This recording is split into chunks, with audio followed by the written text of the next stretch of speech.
Hey everyone, it's Jason, and this is your weekend cruise news update. And Virgin passengers are upset over a canceled sailing. Why does Princess Cruises continuously have tech issues? And I need your opinion. What would you guys do if you got to your 14-day transatlantic sailing and in the neighboring cabin you heard nothing but screaming kids? So cruise story number one, do you think this is a fair offer by Virgin Voyages? So Virgin Voyages contacted their passengers that were booked on the May 23rd sailing, 5-day sailing on the Valiant Lady, letting them know that they sold the cruise out to a group cruise, and they unfortunately would have to cancel their cruise. Now, a lot of people do not like this idea, especially inside of a year. Now, cruising has changed. In the past, you could still find a deal within a year. Now you need to be booking year and a half, 2 years out sometimes to get the good deals. So what Virgin Voyages offered was a full refund and $100 shipboard credit on their next cruise. Or they could book a 5-day or less cruise at the same price at a different time. Now a lot of people are like, I took this week off. I already have plans. I already have bought plane tickets. I got a hotel. So what am I supposed to do? It's not a real fair offer, in my opinion, by Virgin Voyages. We've seen other cruise lines do group cruises, and they will offer, especially 6-8 months out, a full refund and maybe 50% off of a future cruise or $500 shipboard credit. What do you guys think about this? Now, I thought that was interesting. Here is the letter. And this is firing up a lot of other people also, because the letter says, "Ahoy sailor."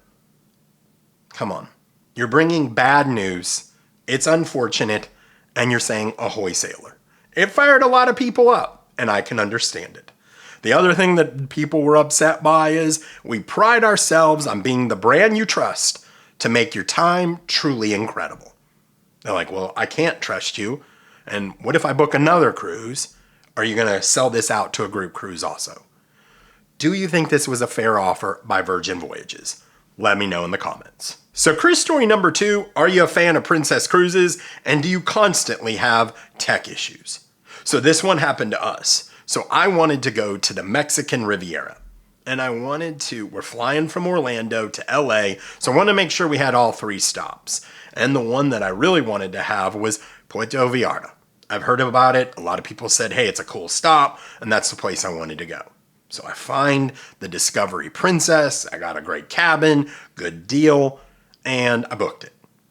Well, then the confirmation comes through, and the itinerary is different than what's on the website. And I'm like, wait a second, what just happened? So I booked it late on Saturday night. I was like, I'll deal with it Sunday morning. So I get up Sunday morning, and I make a phone call to them. I'm like, what is going on here? And they're like, oh, that was changed on our website months ago. I'm looking at it, and this is the picture right here. No, it's not. It's showing all 3 stops, including Puerto Vallarta. Can you tell me why I'm not going there? Well, we had to make some changes. And I understand that. I'm like, but why isn't it on your website? Oh, I'm so sorry. So I'm like, well, I would like to cancel that, and I'm going to book the Sun Princess instead. And the next words out of her mouth were, oh, I'm sorry, I can't do that because you booked during a special. And I'm like, but I just booked last night. So we went around and around, talked to multiple supervisors, and 90 minutes later, she finally goes, oh, you booked less than 24 hours ago. I go, if we keep talking on the phone, it won't be, but yes. She goes, oh, I can do that then. It took 90 minutes. This was another supervisor that said this. Now, they have updated their website somewhat, but it's still misleading because it still says Puerto Vallarta on it. It's unbelievable. So then I get the Sun Princess booked. Oh, this isn't over yet. So I booked the Sun Princess, and I'm like, hey, I'm trying to book some dining on it. Oh, you got to give it 24 to 48 hours. Sure. So I give it 48 hours, and I still get this error message right here. So I make a phone call, and another 50 minutes on the phone, and I said, look, this is becoming a little much.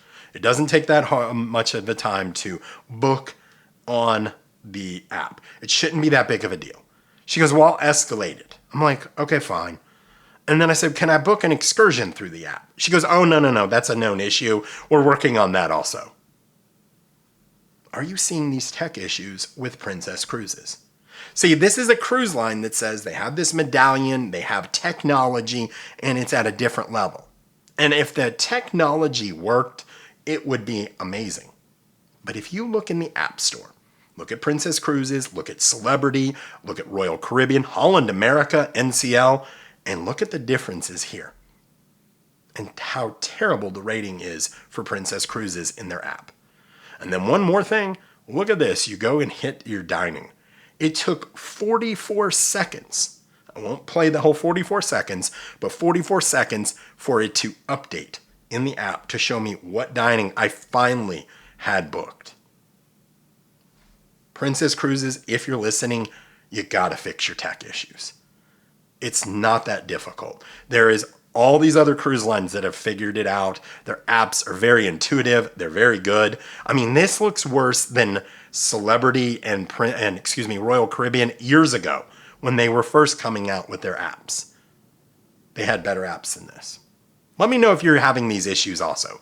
I'm interested in hearing from you. So before I get to cruise story number 3, I would ask that you please like this video and consider subscribing, as it does help the channel grow. If you could do that for me, I would greatly appreciate it. Thanks so much. So cruise story number 3, and I need to know what you guys would do with this. So imagine you're getting on your cruise ship. It's a 14-day transatlantic. You're excited about this one. And you get to your cabin, you're straightening everything up, unpacking, and all of a sudden, for an hour straight, you hear nothing but screaming kids. This is a 14-day transatlantic cruise. Banging on the walls, screaming, crying, all kinds of racket. Once again, 14-day cruise. So someone asked this on Reddit, and they were on the Oasis of the Seas. Pretty big ship. Now, I wouldn't think there would be any empty cabins, because we know that ships are sailing 100% full. But many people said, hey, still in these days, on a transatlantic cruise, on a ship that big, you need to call down to customer service and request a new cabin. Don't even deal with it. Call immediately. Others were saying, hey, just call down there and complain. Others were saying, hey, record them and then put it up against their wall when you wake up at 5 o'clock in the morning and give them a little dose of their noise back to them. Now, I don't think that's the right way of doing it, but there was over 300 responses in 11 hours on this. I would love to hear from you guys. What exactly would you do? Now remember, this is a 14-day transatlantic cruise. A lot of people were surprised. They're like, who brings kids on a 14-day transatlantic cruise? And as cruising has changed, we have seen that post-COVID. More kids sailing during off-peak times of the year. So I appreciate you guys watching. Thank you again so much for the support. And until I talk to you soon, happy cruising.